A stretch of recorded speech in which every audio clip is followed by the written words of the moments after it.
এই তিনটি সাবধানতা নামাজের ব্যাপারে আমাদের বোনদেরকে আমি বিশেষভাবে করলাম। অনেক মহিলারা আছেন সারা জীবন নামাজ পড়েছেন কিন্তু তাদের নামাজ হয় নাই। যে অনেক বোনরা আছেন রাত বিরাত পর্যন্ত, এটা শুধু এই অঞ্চলে নয়, সারা দেশে এই রোগ, যে রাত গভীর রাত পর্যন্ত মোবাইলে টিপাটিপি, টেলিভিশন দেখা দেখি, এগুলা করতে করতে আমাদের রাতের বড় অংশ কেটে যায়। ফজরের নামাজ পড়া হয় না, সন্তানদের পড়তে দেই না, নিজেরা পড়তে পারি না। অনেকে 7টা 8টা বাজে 9টা বাজে ঘুম থেকে উঠেন। আমার বোনেরা আমার, আল্লাহ রাব্বুল আলামিনের কাছে এই নামাজগুলোর জন্য হিসাবদিহি করতে হবে। দুনিয়া চিরকাল থাকার জায়গা না বোনেরা আমার। এই সম্পদ, এই টাকা পয়সা, এগুলা কোলে নিয়ে, এগুলোকে আগলে নিয়ে, এগুলোকে বুকে জড়িয়ে নিয়ে আপনি সারা জীবন থাকতে পারবেন না। বিশ্বাস করুন, আল্লাহ রাব্বুল আলামিনের কাছে আমাদের সবাইকে যেতে হবে। ইন্না লিল্লাহ, নিশ্চয় আমরা সবাই আল্লাহর সৃষ্টি, ওয়া ইন্না ইলাইহি রাজিউন, আর আমাদের সবাইকে আল্লাহর কাছেই ফিরে যেতে হবে। যেহেতু আল্লাহর কাছেই ফিরে যেতে হবে, অতএব আসুন আমরা 5 ওয়াক্ত নামাজের ব্যাপারে ইহতিমাম করি, এর ব্যাপারে গুরুত্ব আরোপ করি। আমরা 5 ওয়াক্ত নামাজকে যথাযথভাবে পড়ার চেষ্টা করি এবং আল্লাহর ভয় অন্তরে জাগ্রত করি। দেখুন, যার এখন যে বয়স আছে, যার বয়স এখন 30 হয়েছে, তিনি চিন্তা করুন আপনার জীবনের মূল সময়টা এখন পার হয়ে যাচ্ছে। মূল সময়টা পার হয়ে যাচ্ছে। আর 10 বছর পর, 40 পার হওয়ার পর আপনি চাইলে অনেক ইবাদত করতে পারবেন না, আপনি চাইলে অনেক নেকামল করতে পারবেন না। শরীরটা দুর্বল হয়ে আসবে, শরীরে নানা রকমের রোগ ব্যাধি শুরু হবে, অজুটা ধরে রাখতে পারবেন না, ঝিমানি আসবে, নানান রকমের অসুবিধা তৈরি হবে। ইবাদতের সময় কিন্তু চলে যাচ্ছে। তখন চোখের পানি ফেলবেন, আফসোস করবেন, কিন্তু ইবাদত আর করতে পারবেন না। এরপর একটা সময় আপনি দেখতে দেখতে দুনিয়া ছেড়ে, সব কিছু ছেড়ে আপনাকে চলে যেতে হবে। এই সম্পদ মানুষ ভাগযোগ করে নিবে, ওয়ারিসরা, ছেলে মেয়েরা, নাতিপুতিরা ভাগযোগ করে লুটপাট করে নিয়ে নিবে, কিন্তু আপনাকে আপনার আমল নামা নিয়েই দুনিয়া থেকে যেতে হবে। অতএব আসুন আমরা 5 ওয়াক্ত নামাজকে সুন্দর করি। যারা ফজরের নামাজ পড়ছেন না বা পড়তে অসুবিধা হচ্ছে, শুনে রাখেন, নবী করিম সাল্লাল্লাহু আলাইহি সাল্লাম বলেছেন, মুনাফিক যারা নামে মুসলমান, আল্লাহর খাতায় মুসলমান না, যারা আল্লাহর খাতায় মুসলমান না, নামে মুসলমান, এদের একটা বড় মার্কা হলো তাদের জন্য 2টা ওয়াক্ত নামাজ পড়া খুব বেশি কঠিন হয়। তার একটা হলো আসর আর একটা হলো ফজর। এই 2 ওয়াক্ত নামাজ যদি কারো দ্বারা পড়া সম্ভব না হয়, সে অন্যান্য ওয়াক্ত পড়ে কিন্তু এই 2 ওয়াক্ত পড়তে পারে না, তাহলে সে যেন সাবধান হয়, সে যেন সোজা হয়ে বসে, সে যেন আল্লাহর দিকে দৌড়ায় এবং ঈমানকে নবায়ন করে। কারণ নবী করিম সাল্লাল্লাহু আলাইহি সাল্লাম এটাকে বলেছেন যে এই 2 নামাজটা হলো মুনাফিকদের জন্য সবচেয়ে কঠিন, সবচেয়ে ভারী, এটা পড়তে তাদের সবচেয়ে বেশি অসুবিধা হয়। অন্যান্য নামাজগুলো তারা হয়তো পড়ে কিন্তু এই 2 নামাজ পড়তে পারে না। বিধায় আমাদের যাদের ফজরের নামাজ পড়া হয় না বা ফজর নামাজ পড়তে পারি না, বা চেষ্টা করেও আমার দ্বারা বেশিরভাগ সময় ফজর নামাজ পড়া হয় না, মিস হয়, কিংবা পড়ি কিন্তু অনেক কষ্ট হয়, সাধারণত হয় না, একদিন হয়তো 5 দিন হয় না এবং সময় মতো হয় না, সকালে 8টা 9টায় উঠে নামাজ পড়েন, মনে রাখবেন আমাদের জন্য এটা অ্যালার্মিং, যেটা শয়তানের ওয়াসওয়াসার কারণে, কুমন্ত্রণের কারণে আমরা মুনাফিকদের কাতারে চলে যাচ্ছি কিনা। অতএব আমার মা বোনদের প্রতি আমার উদাত্ত আহ্বান থাকবে, 5 ওয়াক্ত নামাজ ঠিক করুন, আপনার অন্য সব আল্লাহ তাআলা ঠিক করবেন। ইন্নাস সালাতা তানহা আনিল ফাহশাই ওয়াল মুনকার, নামাজ মানুষকে অশ্লীল এবং অন্যায় কাজ থেকে বিরত থাকে, সেই চেষ্টা করবেন। সেই সাথে মা বোনদের একটা বড় ধরনের রোগ হলো তাড়াহুড়া করে নামাজ পড়া। এই রোগটা পুরুষদের মধ্যেও আছে, কিন্তু তুলনামূলকভাবে আমাদের মা বোনদের মধ্যে বেশি দেখা যায়। লম্বা সময় নিয়ে খুব ধীরস্থিরতার সাথে সূরা ফাতিহা পড়বেন, এরপরে সুন্দর করে বিসমিল্লাহির রহমানির রহিম পড়ে একটা সূরা মিলাবেন আস্তে আস্তে, এরপরে আল্লাহু আকবার বলে শ্রদ্ধার সাথে, আল্লাহ সবচেয়ে বড়, আল্লাহ সবচেয়ে মহান, অন্য কোনো চিন্তা যেন মাথায় না আসে, এটি ভেবে এরপরে রুকুতে যাবেন। রুকুতে গিয়ে পিঠ সোজা করে রুকুতে গিয়ে তারপরে এবার তাসবিহ পড়বেন, সুবহান রাব্বিয়াল আযীম, মুহাব্বতের সাথে আমার মহান রবের পবিত্রতা জ্ঞাপন করছি, সুবহান রাব্বিয়াল আযীম, আমার মহান রবের পবিত্রতা জ্ঞাপন করছি, সুবহান রাব্বিয়াল আযীম, আমার মহান পালনকর্তার পবিত্রতা জ্ঞাপন করছি। এভাবে আস্তে আস্তে তাসবিহ নিবেদন করে এরপর আস্তে আস্তে আবার রুকু থেকে উঠে সোজা হয়ে দাঁড়াবেন টান হয়ে।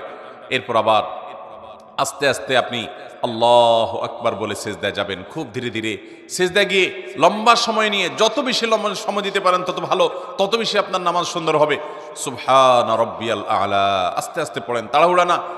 এরপর আবার সুবহান রাব্বিয়াল আলা, আবার একটু সময় নিয়ে সুবহান রাব্বিয়াল আলা, আমার সর্বোচ্চ সর্বমহান আল্লাহ রাব্বুল আলামিন, রব যিনি আমার পালনকর্তা, যার হাতে আমার জীবন মরণ রিজিক সবকিছু, তার জন্য পবিত্রতা জ্ঞাপন করছি।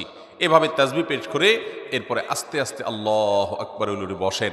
বসে আবার দোয়া পড়েন, রব্বিগফিরলি ওয়ারহামনি ওয়াহদিনি ওয়াআফিনি ওয়ারফানি ওয়াজবুরনি ওয়ারযুকনি।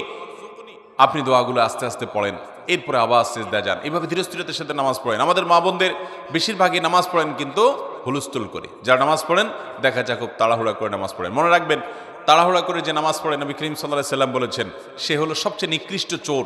কারণ রুকু সিজদা সে চুরি করে, এমনভাবে দেয় মনে হয় যে সে ফাঁকি দিতে চাচ্ছে, তাড়াহুড়া করে কোনো রকম পার করে চলে যেতে চাচ্ছে। এই জন্য নবী সাল্লাল্লাহু আলাইহি সাল্লাম বলেছেন সবচেয়ে নিকৃষ্ট চোর হলো এই রুকু সিজদা যে চুরি করে সে মহিলা। ঠিক একইভাবে সে পুরুষ বা মহিলা যেই হোক। ঠিক একইভাবে কোনো কোনো হাদিসে আসছে যে কিছু মানুষ তাড়াহুড়া করে নামাজ পড়ে, নামাজের ভিতরে মনোযোগ নাই, দ্রুততার সাথে নামাজ শেষ করে, অন্য সব কাজ খুব ঠান্ডা মাথায়, টেলিভিশনটা খুব ধীরে স্থিরতার সাথে দেখেন, হ্যাঁ, নিজের স্বামীর সাথে কথাটা খুব ঠান্ডা মাথায় করেন, আলাপ সালাপটা খুব ধীরে ধীরে করেন, অন্য সব কাজ খাওয়ার সময় খুব মজা করে রসিয়ে রসিয়ে চিবিয়ে চিবিয়ে ভালো করে খান, কিন্তু নামাজ পড়ার সময় আপনি তাড়াহুড়া করেন, আল্লাহর কাছে কি জবাবদিহি করবেন? এই নামাজ যে নামাজের হক আদায় করা হয় না, এই নামাজটা কোনো কোনো ক্ষেত্রে আল্লাহ পর্যন্ত পৌঁছবে না। এটা ময়লা ময়লা কাপড় চোপড় যেরকম পেঁচিয়ে নিক্ষেপ করা হয়, এরকম নামাজের মুখের দিকে নিক্ষেপ করা হতে পারে। এই জন্য আমার মোহতারাম বোনেরা, আপনাদেরকে বলছি, মোহতারামা বোনেরা, আপনাদের নামাজগুলোকে, আমাদের নামাজগুলো আমাদেরকে সুন্দর করতে হবে। খুব ধীরে ধীরে নামাজ পড়বেন এবং লম্বা কেরাতে, লম্বা রুকুতে, লম্বা সিজদাতে নামাজ পড়বেন। তাড়াহুড়া করবেন না, আল্লাহর মহব্বতের সাথে নামাজ পড়বেন এবং সময় মতো নামাজ পড়বেন। আমাদের মা বোনদের একটা বড় ত্রুটি হলো যে বেশিরভাগ মা বোনরা গৃহস্থলী কাজকর্মে ব্যস্ত থাকার কারণে জোহরের নামাজটা প্রায় আসরের কাছাকাছি যায় পড়ে। কারণ রান্না বাড়া শেষ করে ছেলে মেয়েদেরকে খাওয়ানোর পর, তাদেরকে গোসল টোসল দেওয়ানোর পর, নিজে গোসল টোসল করে সব গোছায়ে সামলায়ে তারপর তিনি দেখা যায় নিজে নামাজ পড়তে যান। ততক্ষণ দেখা যায় 3টা বেজে যায়, সোয়া 3টা বেজে যায়, অনেক সময় আসর ওয়াক্ত হয়ে যায়, আসর ওয়াক্তের কাছাকাছি হয়ে যায়। এটা খুবই ভয়াবহ একটা বিষয়। অনেক মহিলা আছে আমাদের দেশে যে সারা জীবন তাদের জোহরের নামাজটা হয় একেবারে শেষ ওয়াক্তে। মনে রাখবেন, নবী করিম সাল্লাল্লাহু আলাইহি সাল্লামকে জিজ্ঞাসা করা হয়েছিল সবচেয়ে উত্তম নামাজ কোনটা, সবচেয়ে উত্তম আমল কোনটা? তিনি বলেছেন আস-সালাতু লি আউয়ালি ওয়াক্তিহা, ওয়াক্ত হওয়ার পর শুরুর দিকে নামাজ আদায় করা, এটা হলো সবচেয়ে উত্তম আমল। অতএব আপনারা এই আমলটার ব্যাপারে খুব বেশি যত্নশীল থাকবেন, খুব বেশি মনোযোগী হবেন এবং আল্লাহর জন্য নামাজকে সুন্দর করবেন। আল্লাহ তাআলা আপনাদেরকে সেই তৌফিক দান করুন। সেই সাথে নামাজের ব্যাপারে আমাদের মা বোনদেরকে একটি বিষয় আমি সাবধান করতে চাই, সেটা হলো যে আপনারা অনেকে নামাজ পড়েন কিন্তু নামাজের একটা ফরজ হলো সতর ঢাকা। এই সতর ঢাকাতে আপনাদের প্রচুর পরিমাণে ত্রুটি থাকে। নামাজের জন্য যে সতর ঢাকতে হবে সেটা হলো পুরুষরা তো নাভি থেকে হাঁটু পর্যন্ত ঢাকতেই হবে, সেই সাথে কাঁধের উপরও কাপড় থাকতে হবে। হাদিস থেকে বোঝা যায় পরিষ্কারভাবে মূল হলো নাভি থেকে হাঁটু, এইটুকু হলো সতর। পাশাপাশি কাঁধের উপর রাখাটা পুরুষদের জন্য আপনার কর্তব্য, কিন্তু মূল সতরের বাইরে। কিন্তু মহিলাদের জন্য সতর হলো একেবারে মাথা থেকে পা পর্যন্ত।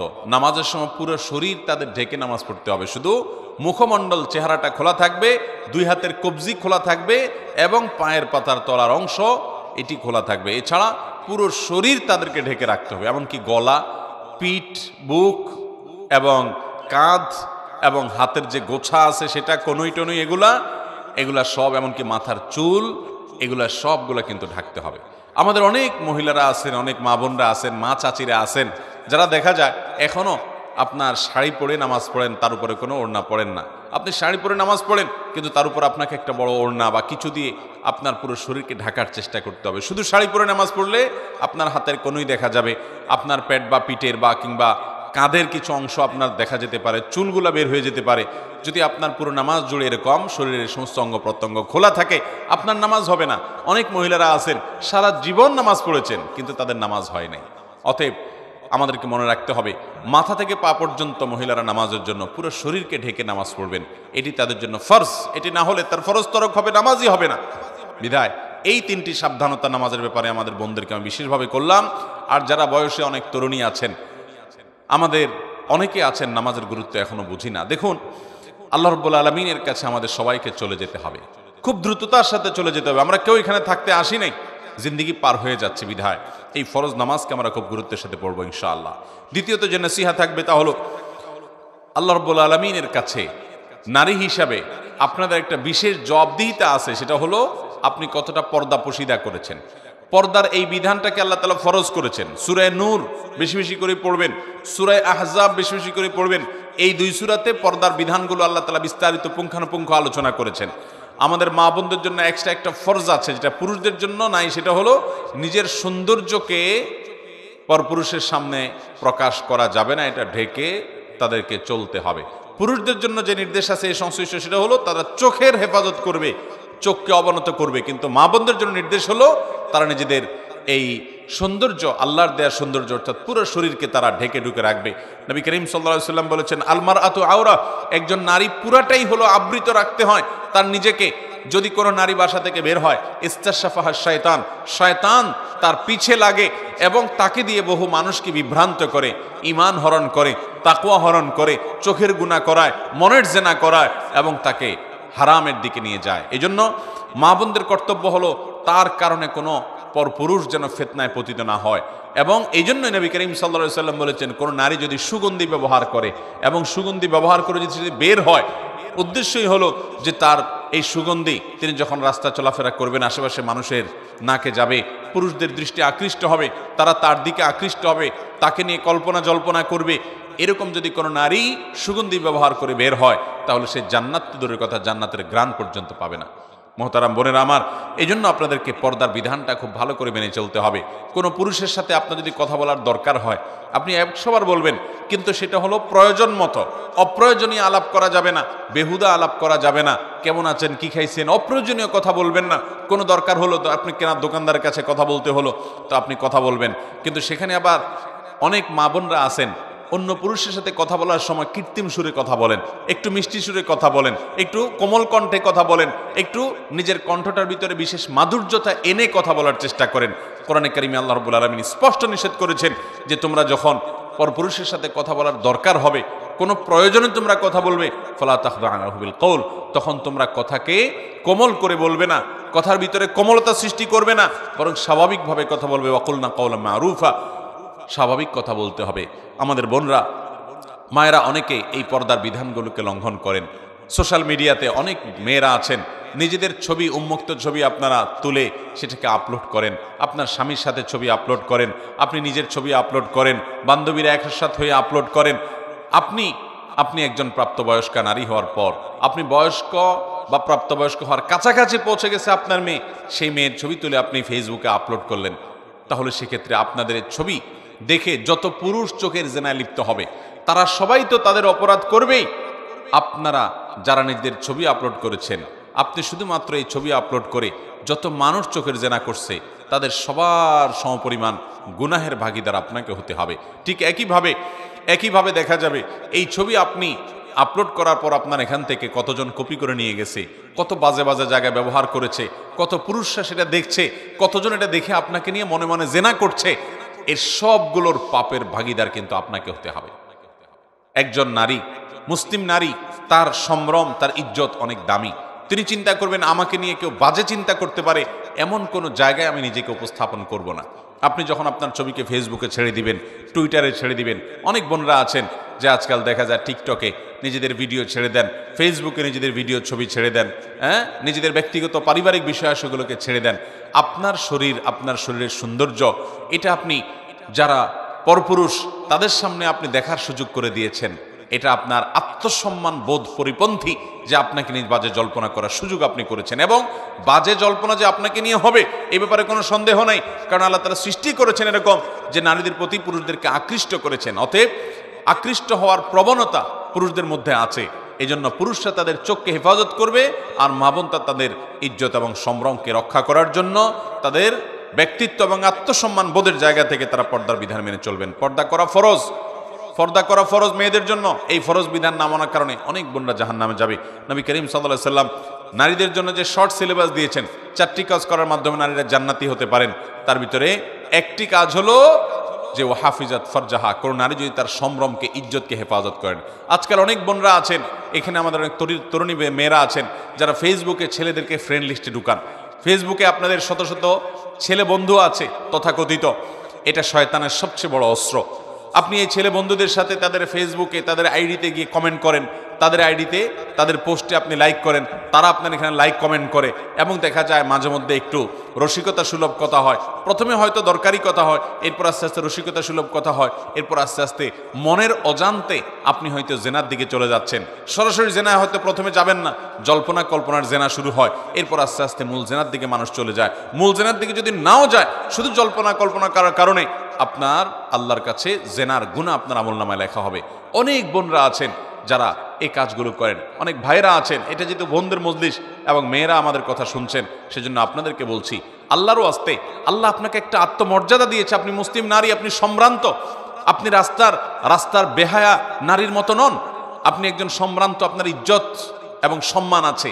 আপনার ফেসবুক ফ্রেন্ড লিস্টে যদি আপনার অন্য ছেলেদেরকে, পরপুরুষদেরকে আপনি ইনক্লুড করেন, তাদের যদি অ্যাড করেন, এবং তাদের সাথে আপনি ইনবক্সে গিয়ে যদি আলাপ সালাপ জুড়ায় দেন, এবং দরকারি আলাপ থেকে বেদরকারি আলাপের দিকে চলে যান, কমেন্ট বক্সে যদি তথ্য আপনার কমেন্ট আদান প্রদান করেন, ফিতনার দুয়ারকে উন্মুক্ত করেন, তাহলে সেক্ষেত্রে মনে রাখবেন, আপনার এই আইডি থেকে, আপনার এই কমেন্ট থেকে ওই পুরুষ ফিতনায় পতিত হলে, আপনি নিজে পতিত হলে, অন্যরা ফিতনায় পতিত হলে, এর পুরো দায়ভার আপনাকে বহন করতে হবে। এই জন্য মায়েরা, আপনাদের নিজেদের সম্ভ্রমকে বাঁচানোর জন্য সংগ্রাম করতে হবে, প্রতিজ্ঞা করতে হবে, এবং মনে রাখবেন, এই যুগে আল্লাহর সবচেয়ে বড় নেককার বান্দি রাবে অবশ্যই যদি কেউ হতে চায়, ইমরাতে ইমরানের মতো, ইমরাতে ইমরানের মতো, অথবা ইমরানের মেয়ে মারিয়ামের মতো, অথবা ফেরাউনের স্ত্রী আসিয়ার মতো নেককার, আয়েশা রাদিয়াল্লাহু তাআলার মতো নেককার নারী যদি কেউ হতে চায়, তার জন্য সর্বপ্রথম এবং প্রধান পদক্ষেপ হলো, অন্যতম পদক্ষেপ হলো, ঈমান এবং সাধারণ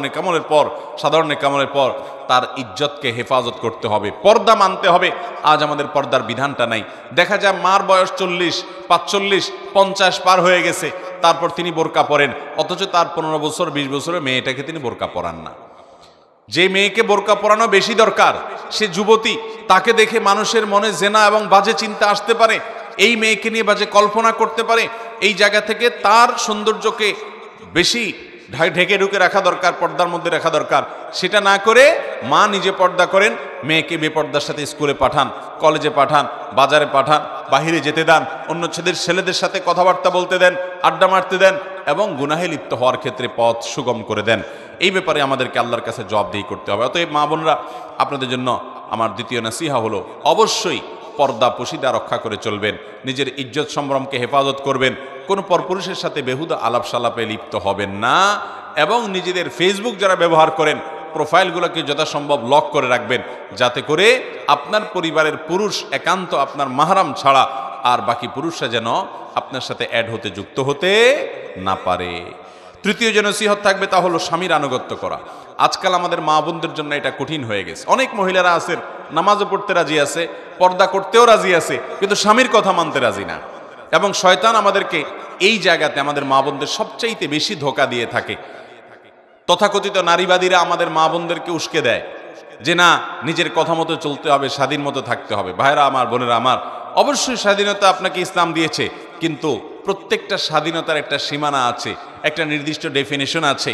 আপনি যদি স্বাধীনতার নাম দিয়ে আপনার স্বামীর নির্দেশকে লঙ্ঘন করেন, তাকে পাত্তা না দেন, তাকে তোয়াক্কা না করেন, তাকে ইজ্জত না করেন, তাহলে সেক্ষেত্রে আল্লাহর কাছে আপনি অপরাধী হিসাবে বিবেচিত হবে। এটা আপনার দুনিয়াকেই শেষ করবে, আখিরাত তো পরেই।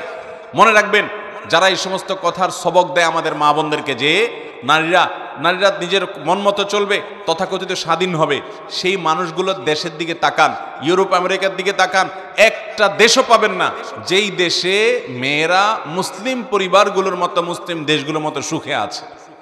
তাদের জীবনে দেখা যায় যে পরিবার বলতে, পারিবারিক জীবন বলতে কোনো জিনিস পাওয়াটা সোনার হরিণ হয়ে যাচ্ছে দিন দিন। কারণ সেখানে ভোগটাই মুখ্য হচ্ছে, স্বামী স্ত্রীর মধ্যে কোনো বন্ডিং থাকছে না, কোনো সম্পর্ক থাকছে না। মুসলিম পরিবারে, মুসলিম দেশগুলোতেও নারীর প্রতি কম বেশি অবিচার হয়, কিন্তু এরপরও দেখা যায় মুসলমানদের সমাজে স্বামী স্ত্রীর মধ্যকার যে ভালোবাসা, যে হৃদ্যতা, যে সৌহার্দ্য, যে সম্প্রীতি, যে আন্তরিকতা, এটা অমুসলিমরা কল্পনাও করতে পারে না। আল্লাহর বিধানের মধ্যেই কল্যাণ।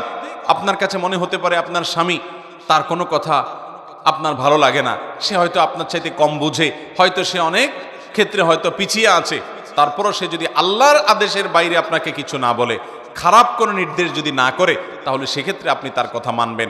সংসারের বিষয়ে স্বামীর সাথে বেশি তর্ক করতে যাবেন না, এটা তার বিষয়। সে কিভাবে উপার্জন করবে, বিশেষ করে হালাল উপার্জনের ক্ষেত্রে সে কোন পথে যাবে না যাবে, কোন ব্যবসা করবে না করবে, কাকে কি দিবে না দিবে, এসব বিষয়ে খুব বেশি মাথা ঘামাতে যাবেন না। আমাদের অনেক বোনরা আছেন এগুলো নিয়ে অনেক বেশি মাথা ঘামিয়ে সংসারে অশান্তি সৃষ্টি করেন, স্বামীর অবাধ্য হয়ে যান।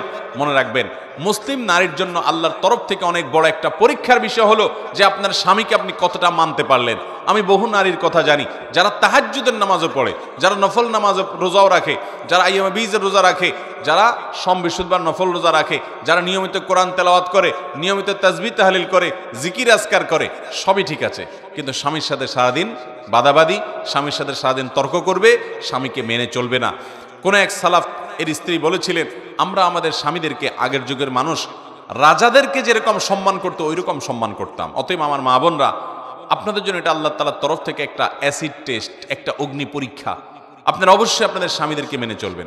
স্বামীদের অবশ্য কর্তব্য স্ত্রীর সাথে সর্বোচ্চ সুন্দর আচরণ করবে, কারণ নবীজি সাল্লাল্লাহু আলাইহি সাল্লাম বলেছেন, তোমাদের মধ্যে স্ত্রীদের কাছে যে যত বেশি ভালো সে আসলেই ভালো এবং আল্লাহর কাছে ভালো।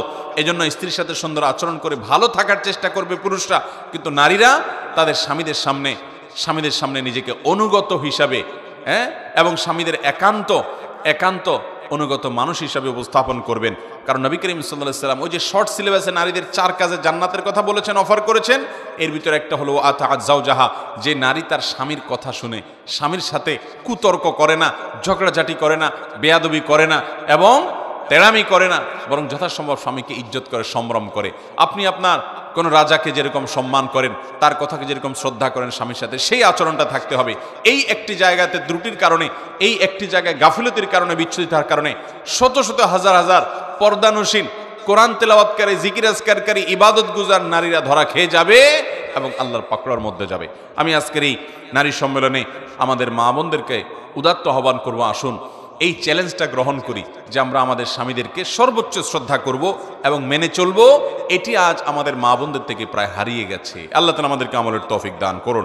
4 নম্বর যে নসিহত করব তা হলো, আমাদের সন্তানরা আমাদের উপরে আমানত, আমাদের কাছে আমানত। নবী করিম সাল্লাল্লাহু আলাইহি সাল্লাম বলেছেন, কুল্লু মাউলুদিন ইউলাদু আলাল ফিতরাহ, প্রতিটা পরিবারের ছোট ছোট শিশু যারা দুনিয়াতে আসে, এরা সবাই মুসলমান হয়ে জন্মগ্রহণ করে, মায়ের গর্ভ থেকে তারা ভালো মানুষ হয়ে আসে।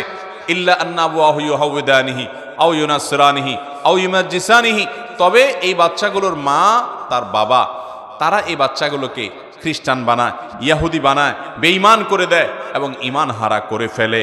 বিধা আমাদের সন্তানরা আল্লাহর কাছে তাদের ব্যাপারে আমরা জিজ্ঞাসিত হব। আল্লাহ রাসূল সাল্লাল্লাহু আলাইহি ওয়াসাল্লাম বলেছেন, আল্লাহ কুল্লুকুম রাইন ওয়া কুল্লুকুম মাসউলুন আন রাইয়াতিহি, তোমাদের প্রত্যেকেই দায়িত্বশীল, তোমাদের সবাইকে অধীনস্থদের সম্পর্কে জিজ্ঞাসাবাদ করা হবে। একজন নারী, তিনি স্বামীর ঘরের ব্যাপারে দায়িত্বশীল, কিভাবে এটা দেখভাল করলেন, স্বামীর টাকা পয়সার আমানতদারিতা রক্ষা করলেন কিনা, স্বামীর অগোচরে নিজের ইজ্জত সম্ভ্রমকে হেফাজত করলেন কিনা, সন্তানদেরকে সঠিকভাবে লালন পালন করলেন কিনা, এজন্য তাকে অবশ্যই আল্লাহর কাছে জবাবদিহি করতে হবে। এজন্য আমাদের মা বোনদেরকে আমি বলবো, বিশেষভাবে আপনাদের সন্তানদের প্রতি আপনারা যত্ন নিন। ছেলে হোক মেয়ে হোক, অবশ্যই তাদেরকে 7 বছর বয়স হওয়ার সাথে সাথে নিজে নামাজ পড়ুন, সুন্দর করে তাদের সামনে তাদেরকে নামাজ দেখান এবং নামাজ শেখান, নামাজ পড়তে উদ্বুদ্ধ করুন, কোরআনটা শুদ্ধ করে পড়তে শেখান, তাদের সামনে কোরআন তেলাওয়াত করুন, মোবাইলের নেশা ছেড়ে দেন, কোরআন হাতে নেন, আপনি নিজে কোরআন পড়েন, তাদেরকে কোরআন পড়তে উদ্বুদ্ধ করেন, কোরআন পড়তে উৎসাহিত করেন। যদি কন্যা সন্তান হয় তাহলে সেক্ষেত্রে তাকে 8, 9, 10 বছরের কাছাকাছি বয়স গেলেই তখন থেকে তাকে পর্দা বুঝান। কেন পর্দা করতে হবে? একজন নারী তার সম্ভ্রম, তার ইজ্জত, তার আত্মসম্মান, আত্মমর্যাদার জায়গা থেকে তাকে নিয়ে কাউকে বাজে চিন্তা করতে দিবে না তিনি, এই জায়গা থেকে, এবং সমাজে মানুষের ফিতনার কারণ হবেন না তিনি, তার কারণে কেউ বিপদগামী হবে না, কোনো যুবক, কোনো তরুণ। সেই জায়গা থেকে আল্লাহর ফরজ নির্দেশ মানতে গিয়ে তিনি পর্দা করবেন। আল্লাহ বলেছেন, ওয়ালা ইউবদিনা যিনাতাহুন্না, নারীরা তাদের সৌন্দর্যকে প্রকাশ করবে না, ইল্লা মা যারা মিনহা, কিন্তু পর্দা করার পরও যদি আপনার পর্দার বাহির থেকে প্রকাশিত হয়, অর্থাৎ বাহির থেকে যদি কেউ দেখে সেটা ভিন্ন বিষয়, কিন্তু পর্দা করবে, নিজেকে ঢেকে ঢুকে রাখবে এবং এটার জন্য সে টাইট পোশাক পরবে না। অনেক মহিলারা আছেন যে আজকাল প্রচুর পরিমাণে টাইট পোশাক আশাক পরেন, পুরুষদের মতো পোশাক আশাক পরেন, শার্ট প্যান্ট পরেন। মনে রাখবেন, নবী করিম সাল্লাল্লাহু আলাইহি ওয়াসাল্লাম বলেছেন, লানাল্লাহু আল মুতাশাব্বিহাতু মিনান নিসাই বির রিজাল, ওই মহিলাদের প্রতি আল্লাহ লানত এবং গজব নাজিল হয় যারা পোশাক আশাকে বেশভূষায় পুরুষের সাদৃশ্য গ্রহণ করে। তারা শার্ট প্যান্ট পরে, টি শার্ট পরে, তারা দেখা যায় পুরুষদের মতো চুল রাখে, তারা পুরুষদের মতো চলাফেরা সবকিছু করে, গেঞ্জি ইত্যাদি পরে বাহিরে ঘুরে বেড়ায়। এগুলো একজন নারীর জন্য হারাম। একইভাবে পুরুষের জন্য হারাম করা হয়েছে, তারা মহিলাদের বেশভূষা ধারণ করবে না। আমার বোনেরা, আল্লাহ তাআলা আপনাদেরকে যে নারী হিসাবে সৃষ্টি করেছেন, এই নারীত্বের মধ্যে আপনাদের সম্মান নিহিত আছে। অনেক মহিলারা পুরুষ হতে চান, পুরুষের মতো হতে চান। আপনি মহিলা হওয়ার পরও পুরুষের মতো পোশাক আশাকে যদি তাদের মতো হতে চান, এটা আপনার নিজের জন্য অপমানের। কেন অপমানের? কারণ আল্লাহ আপনাকে যে নারী হিসাবে সৃষ্টি করেছেন, তার মানে আপনি এটাতে আপনি অপমান বোধ করছেন। আপনি মনে করছেন নারী তুচ্ছ, নারী ছোট, এই জন্য আপনি পুরুষ হওয়ার চেষ্টা করছেন। পুরুষ হওয়ার চেষ্টা করাটা বরং আপনার জন্য অপমানের। আপনার নারীত্বের মধ্যেই আপনার জন্য সম্মান নিহিত আছে, যেটা আমরা এতক্ষণ বলছিলাম। অতএব এই পুরুষদের মতো পোশাক আশাক পরা যাবে না। অনেক মায়েরা আছেন, নিজেরা ঠিকই দেখা যায় যে নারী সুলভ পোশাক আশাক তারা পরছেন, নিজের ইয়াং মেয়েকে দেখা যাচ্ছে প্যান্ট কিনে দিচ্ছেন, টি শার্ট কিনে দিচ্ছেন, গেঞ্জি কিনে দিচ্ছেন। আজকাল দেখা যায় ছোট ছোট মেয়েদেরকে 7 বছর 8 বছর বয়স থেকে তাদেরকে বেহায়াপনা এবং অশ্লীলতার পোশাক আশাক তাদেরকে কিনে দেওয়া হচ্ছে। বাজারেও সেরকম পোশাক আশাক পাওয়া যাচ্ছে, শর্টকাট পোশাক আশাক, ছোটখাটো সংক্ষিপ্ত পোশাক আশাক, অতিরিক্ত পাতলা পোশাক আশাক, অতিরিক্ত টাইট পোশাক আশাক। নবী করিম সাল্লাল্লাহু আলাইহি সাল্লাম বলেছেন, রুব্বা কাসিয়াতিন ফিদ দুনিয়া আরিয়াতুন ফিল আখিরা। বহু নারী দুনিয়াতে, রুব্বা কাসিয়াতুন আরিয়াত, বহু নারী আছে পোশাক পরে থাকে, কিন্তু পোশাক পরেও বিবস্ত্র, পোশাকহীন এবং নিউলঙ্গ মানুষের যে অপরাধ, যে পাপ, সে অপরাধে অপরাধী হয় পোশাক পরার পরও। কারণ তাদের সে পোশাকটা এত পাতলা যে শরীরের ভেতরের অংশ দেখা যায়, এত টাইট যে তাদের শরীরের বিভিন্ন অঙ্গ প্রত্যঙ্গ ফুটে ওঠে। এই জন্য ঢিলা ঢালা পোশাক পরতে হবে। এবং আপনারা নিজেরা শখ করে যে সমস্ত পোশাক আশাক পরবেন, সেগুলো আপনার স্বামী, আপনার বাবা, ভাই, বাসা বাড়িতে মাহরাম পুরুষরা যা থাকবে তাদের সামনে আপনি পরবেন, কিন্তু বাইরে যখন যাবেন নিজের সৌন্দর্যকে আপনি যেখানে সেখানে বিকিয়ে দিবেন না। একজন মুসলিম নারী, তার অবস্থানটা সবচেয়ে যৌক্তিক এই জায়গায়, কারণ তিনি বাহিরে যখন যান তার সৌন্দর্যকে রাস্তার পুরুষদের মধ্যে বিলান না, এটা তার পরিবারের পুরুষদের মধ্যে সীমাবদ্ধ রাখেন, এটা তার আত্মসম্মানের জায়গা। অতএব পোশাক আশাক কেনার ক্ষেত্রে এটি আমরা খেয়াল করবো। বাচ্চাদেরকে তরবিয়ত এবং লালন পালনের ক্ষেত্রে মেয়েরা যেন বাচ্চা মেয়েদেরকে যেরকম বেহায়াপনা পোশাক, অশ্লীল কোনো পোশাক, খোলামেলা পোশাক যেন আমরা না কিনে দেই। তাদেরকে আমরা হিজাব করতে শিখাই, পর্দা করতে শিখাই, সভ্যতা শিখাই, ভদ্রতা শিখাই, আল্লাহর বিধান মতো চলতে শিখাই। আল্লাহ আমাদেরকে তৌফিক দান করুন। বিশেষ করে আমরা যখন দুনিয়া থেকে চলে যাব, আমাদের সন্তানরা আমাদের সবচেয়ে বড় তারা আমাদের আল্লাহর তরফ থেকে নেয়ামত। কারণ আপনি দুনিয়া থেকে চলে যাবেন, আপনার মেয়েকে যদি আপনি কোরআন শিখায় যান, ছেলেকে যদি কোরআন শিখায় যান, তাদেরকে যদি নামাজ শিখায় যান, তাদেরকে যদি দিনদারি শিখায় যান, আল্লাহ এবং তার রাসূলের আদেশ নিষেধ শিখায় যান, এরা আবার তাদের পরবর্তী ছেলে মেয়েকে যদি শিখায়, তাহলে আপনি কিন্তু কবরে যেয়ে এই সওয়াব পেতে থাকবেন। আপনি সওয়াবের গাছ লাগাই দিলেন, ছেলে মেয়েকে যদি মানুষ করে যেতে পারেন। আল্লাহ আমাদের মা বোনদেরকে তৌফিক দান করুন। 5 নম্বর যে নসিহত করব তা হলো অনর্থক এবং বেহুদা জিনিস থেকে বেঁচে থাকা। আজকাল পুরুষ বলেন, মহিলা বলেন, আমাদের বেশিরভাগ সময় নষ্ট হয় ফেসবুকে, ইউটিউবে, টিকটকে এবং মোবাইলে, হোয়াটসঅ্যাপ ইত্যাদিতে। স্মার্টফোন টিপতে টিপতে আজকে আমাদের দিন যায়, রাত যায়, নামাজ বরবাদ হয়ে যায়, আল্লাহর বিধান থেকে আমরা সরে গেছি। আল্লাহ আমাদেরকে হয়তো দুনিয়ার নেয়ামত দিয়েছেন, এর মধ্যে আমরা হাবুডুবু খেয়ে কিয়ামতের আগে মানুষ এইভাবে আস্তে আস্তে ইমান হারা হবে, আমল হারা হবে, সেটি আমাদের মধ্যে শুরু হয়েছে। মা বোনদের মধ্যে অনেক আরেকটা রোগ আছে, যে বিশেষ করে এক মহিলা অন্য মহিলার সাথে হলে তৃতীয় কোনো মহিলাকে নিয়ে আমরা আলাপ সালাপ শুরু করি। অনেক সময় নিজেদের ঘরোয়া পরিবারের মধ্যে ঘরোয়া সম্পর্কগুলোর মধ্যে আমরা গীবত শেখায় শুরু করে দিই। অনেক মহিলা আছে স্বামীর কাছে শাশুড়ি এবং ননদের বদনামি করেন, আবার অনেক শাশুড়ি আছেন ছেলের কাছে বৌমার বিরুদ্ধে বদনামি করেন। অনেক মহিলা আছে নিজের জারের বদনামি করেন, অনেক মহিলা আছেন পাশের বাড়ির মহিলাকে নিয়ে বদনামি করেন, কানাঘুষা করেন, তার ব্যক্তিগত বিষয় আসক কান পেতে শোনার চেষ্টা করেন, চোখ দিয়ে দেখার চেষ্টা করেন। এই রোগগুলো প্রচুর পরিমাণে আছে। এগুলো সবগুলো কাবিরা গুনাহ, এগুলো সবগুলো হারাম।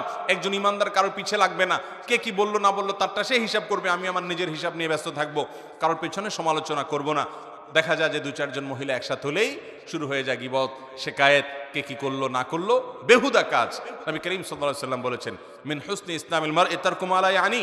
একজন মুসলমানের ইসলাম সৌন্দর্য হবে, সে ভালো মুসলমান হতে পারবে যখন সে অনর্থক কাজ পরিহার করবে, বাজে কাজ পরিহার করবে, যে কাজ অর্থহীন, যেটা দুনিয়া আখিরাতে কোনো কাজে আসবে না, সে কাজ থেকে পরিহার করবে। অতএব আমার 5 নম্বর নসিহত হলো বোনরা আপনাদের জন্য, যে আল্লাহর ওয়াস্তে আসুন, অনর্থক কাজ আমরা বন্ধ করি।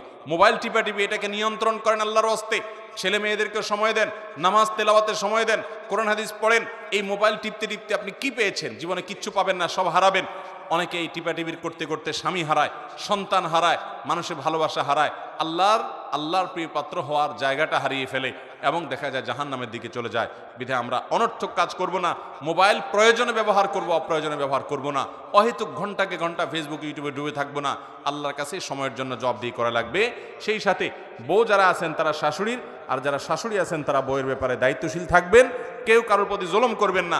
আজকে যিনি পুত্রবধূ আছেন, আগামীকালকে আপনি শাশুড়ি হবেন। অতএব আপনি যেন আপনার শাশুড়ির প্রতি অবিচার না করেন, তার প্রতি জুলুম না করেন, তার প্রতি যেন ইহসান করেন, তার দিকটা খেয়াল করেন, তাকে সেবা করেন। শাশুড়ি অনেক উল্টাপাল্টা করতে পারে, শ্বশুর অনেক উল্টাপাল্টা করতে পারে না বুঝে। তারা বয়স্ক মানুষ, আগের যুগের মানুষ, আগের জেনারেশনের মানুষ, তাদের সেন্স আপনার সেন্স একরকম না। এটা বুঝে তাদেরকে ক্ষমা সুন্দর দৃষ্টিতে দেখেন। আপনি যখন শ্বশুর শাশুড়ি হবেন তখন আপনার ছেলে মেয়েরা অনেক স্মার্ট হবে, তারা অনেক আপ টু ডেট হবে, আপডেটেড হবে। তাদের কাছে আপনার অনেক অবস্থানটা অযৌক্তিক মনে হবে। তো এই কারণে শাশুড়িদের শ্বশুরদের অনেক উল্টাপাল্টা আছে। এই সবগুলোকে নিয়ে বিচার এবং সালিশ দরবার করতে যাবেন না, স্বামীর কান গরম করতে যাবেন না, দেখেও না দেখার ভান করবেন, সবর করবেন। মনে রাখবেন সবরকারীকে আল্লাহ তাআলা বিনা হিসাবে আল্লাহ তাআলা জান্নাত দিবেন এবং পুরস্কার দিবেন। ইন্নামা ইউওয়াফাস সাবিরুনা আজরাহুম বিগাইরি হিসাব। আল্লাহ বলেছেন ধৈর্যশীলদেরকে আল্লাহ তাআলা হিসাব ছাড়া প্রতিদান দিবেন। অতএব শ্বশুর শাশুড়ির এই সমস্ত বিষয়গুলোকে সবর করবেন এবং মনে রাখবেন শাশুড়ি তিনি তো আপনার আপন মা না। আপনার আপন মার মতো ওইরকম বড় মন বড় কলিজা হয়তো হবে না, অনেক ভুলভাল হবে। তারপরেও উনি হয়তো আপনার কোনো দেবরের দিকে বেশি টানে, আপনার কোনো ননদের দিকে বেশি টানে, হয়তো আপনার স্বামীর দিকে একটু কম টানে আপনার মনে হতে পারে। তারপরেও এটা তার জন্য ওজোর হিসাবে রাখেন যে বুড়া মানুষ না বুঝে অনেক কিছু করে, ওনারটা উনি বুঝবে। আমি আমার জায়গা থেকে আমার দায়িত্ব আদায় করব। তারা মুরব্বী হিসাবে তাদের সেবা করা, তাদের প্রতি আন্তরিকতা দেখানো, তাদের পাশে দাঁড়ানো, তাদের খেদমত করা। মনে রাখবেন ইমানদার স্যাক্রিফাইস করবে, অতিরিক্ত অধিকার সচেতন হয়ে সে নিজের কর্তব্য সচেতনতার ব্যাপারে যেন গাফেল না হয়। নিজের দায়িত্ব সচেতনতা বেশি হতে হবে অধিকার সচেতনতার চাইতে। অতএব আমি কি পেলাম এর চাইতে বড় কথা হলো আমার করণীয় আমি কি করলাম। এটা হলো একজন ইমানদারের গুণ হবে। ঠিক একইভাবে একজন শাশুড়ি তিনি তার বৌমার ব্যাপারে এরকম আন্তরিকতা দেখাবেন যে আমার নিজের মেয়ের মতো সে তো আপন হবে না, সে তো পরের ঘর থেকে আসছে। নিজের বাবা মাকে ফেলে রেখে, ভাই বোনকে ফেলে রেখে, নিজের সংসার ফেলে রেখে আজীবনের জন্য আমার বাড়িতে চলে আসছে। এটাই তো তার অনেক বড় ত্যাগ। তার প্রতি আন্তরিকতা দেখাতে হবে, স্নেহ মমতা দিয়ে তাকে বড় করতে হবে। তার কিছু হলেই ছেলের কান গরম করা যাবে না, এটা নিয়ে দরবার বসানো যাবে না, বিচার বসানো যাবে না। যথাসম্ভব ছাড় দিতে হবে, ধৈর্য ধারণ করতে হবে। আল্লাহ তাআলা আমাদের মা বোনদেরকে একজন জান্নাতি নারীর যে গুণাবলী, একজন ভালো নারীর যে গুণাবলী, কোরআন যে সূরা তাহরিমের মধ্যে দুজন নারীর দৃষ্টান্ত দিয়েছেন, ইমানদার নারী, একজন হলেন ফেরাউনের স্ত্রী আসিয়া, আর একজন হলেন ইমরানের মেয়ে মারিয়াম, ঈসা ইসলামের মা মারিয়াম। এই দুইজন নারীর মতো উত্তম গুণাবলী অর্জন করা এবং নবী করিম সাল্লাল্লাহু আলাইহি সাল্লামের পত্নীগণ, বিশেষ করে আম্মা জান আয়েশা রাদিয়াল্লাহু তাআলা আনহার মতো, ফাতেমা রাদিয়াল্লাহু তাআলা আনহার মতো, আরও অন্যান্য মুসলিম দৃষ্টান্ত হওয়া নারীদের মতো আমাদের মা বোনদেরকে হওয়ার তৌফিক দান করেন। এবং সেই সাথে লূত আলাইহিস সালামের স্ত্রী এবং আল্লাহ নবী নূহ আলাইহিস সালামের স্ত্রীর মতো আল্লাহর অবাধ্য, ফাসেকা এবং চরিত্রহীনা কিংবা তলে তলে জেনার গুনাহে লিপ্ত, পরকীয়াতে লিপ্ত, অন্য পুরুষদের সাথে আসক্ত, তাদের প্রতি আসক্ত এবং গুনাহে লিপ্ত এবং আল্লাহর অবাধ্য হওয়া বেপরদিগি থেকে আল্লাহ তাআলা আমাদের মা বোনদেরকে হেফাজত করুন। এবং এই মসজিদ থেকে আমরা ভালো কিছু শিখে গিয়ে আমাদের জীবনকে যেন পরিবর্তন করতে পারি, সেই তৌফিক আমাদের সবাইকে আল্লাহ তাআলা দান করুন। ওয়া আখিরু দাওয়ানা আলহামদুলিল্লাহি রাব্বিল আলামিন।